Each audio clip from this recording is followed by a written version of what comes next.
இன்னைக்கு இனியாவோட கேஸ் கோர்ட்டுக்கு வரும். எலியனை வீட்டில் இருந்து பாட்டியை பார்த்துக்க சொல்லிடுவாங்க. எழிலு, கோபி, இனியா, பாக்கியா 4 பேரும் கோர்ட்டுக்கு போவாங்க. அங்கே நிதிஷும் அவங்க அப்பா சுதாகரும் வந்திருப்பாங்க. கோர்ட்டில் 2 பேரையுமே கூப்பிடுவாங்க. இனியாவையும் நிதிஷையும் கூப்பிடுவாங்க. அவங்கவுங்க பெட்டிஷனை வாங்கிக்குவாங்க. கல்யாணம் ஆகி எத்தனை வருஷம் ஆகுது அப்படின்னு கேட்பாங்க. 2 மாதம் தான் ஆகுதுன்னு சொன்ன உடனே எதுக்கு இப்போவே டிவோர்ஸ்க்கு அப்ளை பண்ணுறீங்க அப்படின்னு சொல்லிட்டு கேட்பாங்க.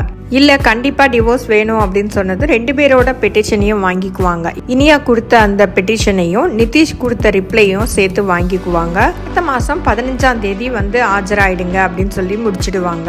வெளியில பாக்யாவும் இனியாவும் நின்றுட்டு இருப்பாங்க. எழில் வேற ஃபோன் காலில் இருப்பாரு. அதுக்குள்ள சுதாகர் அவங்க கிட்ட பேசுறதுக்கு ட்ரை பண்ணுவாரு. அதனால இனியா கார்ல போய் உட்காந்துருக்கேன்னு சொல்லிட்டு போயிடுவாங்க. எழிலும் வந்துருவாரு. இனியா காரை ஓபன் பண்றதுக்காக போவாங்க. அங்க பக்கத்துல நிதிஷ் வருவாரு. நிதிஷ ஆகாஷையும் இனியாவையும் சேர்த்து வச்சு அவகிட்ட அசிங்கமா பேசுவாரு. லாயரோட பேசிக்கிட்டு இருந்த கோபியும் வெளியில வந்துருவாரு. வந்ததும் பாக்யா, கோபி, எழில் 3 பேரும் இனியா இருக்கிற காருக்கு போவாங்க. கிளம்புறதுக்காக போவாங்க. நிதிஷ் இனியா கூட பேசிட்டு இருக்கிறத பார்த்துட்டு கொஞ்சம் தள்ளியே நின்று பின்னாடி நின்றுட்டு இருப்பாங்க. அதுக்குள்ள நிதிஷ் இனியாவை ரொம்ப தப்பா பேசுவாரு. அதனால இனியா கன்னத்துல ஒரே அரைஞ்சிருவாங்க. திருப்பி அறைய போன நிதிஷை பின்னாடி இருந்து பாக்யா, எழில் எல்லாரும் தடுத்துருவாங்க. கார்ல வீட்டுக்கு போகும்போது இனியா கிட்ட பாக்யாவும் கோபியும் அட்வைஸ் பண்ணுவாங்க. கொஞ்சம் பொறுமையா இருமா, டிவோர்ஸ் வாங்கினதுக்கு அப்புறமா நம்ம என்ன வேணாலும் பண்ணலாம், அது வரைக்கும் பொறுமையா இரு, இப்ப ஏதாச்சும் பண்ணோம்னா அதை வச்சு ஒரு பெரிய பிரச்சனையை உருவாக்குவாங்க அப்படின்னு இனியாவுக்கு அட்வைஸ் பண்ணுவாங்க. அதோட இன்னைக்கு எபிசோடு முடிஞ்சிடும். பாக்யலட்சுமி சீரியல் முடிய போகிறதா ப்ரோமோலாம் வெளிவந்தாச்சு. அது நிஜமா இல்லையாங்கிறது பல பேருக்கு டவுட்டாக தான் இருக்கும். ஆனால் கண்டிப்பாக இந்த வாரத்தோட பாக்யலட்சுமி சீரியலை முடிக்க போகிறாங்க.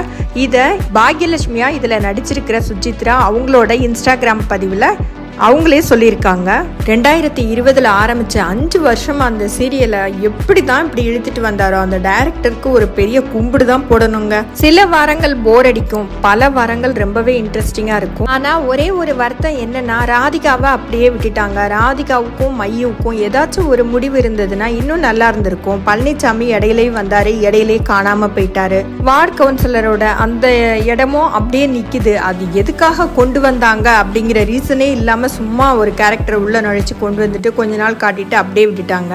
இனியாவும் ஆகாஷோட சேருவாங்களா இல்லையாங்கிறது தெரியல. யாருக்கெல்லாம் இனியாவும் ஆகாஷும் சேரணும் அப்படின்னு இருக்கோ அவங்களெல்லாம் மறக்காம கமெண்ட்ல சொல்லுங்க.